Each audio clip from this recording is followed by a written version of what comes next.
Hey everyone and welcome back to another video. In this video, I'm going to show you how to change your email on the Target app. Now this video is going to be particularly useful for individuals. Let's say that you want to go ahead and change your email.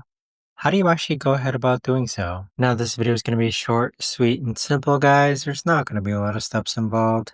Now, in order to change your email, first you're going to log in to your Target app. Next, click on My Target on the bottom right hand corner. Afterwards, go ahead and scroll down and click on Profile, View and Manage your personal details.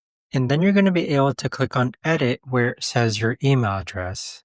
And so with that, click on Edit. And then this is where you can enter your new email address. And there you have it. But that right there, guys, is the best and easiest way that I know of to actually go ahead and change your email on the Target app. If you guys know of a better or easier way to actually do this, let me know in the comments down below.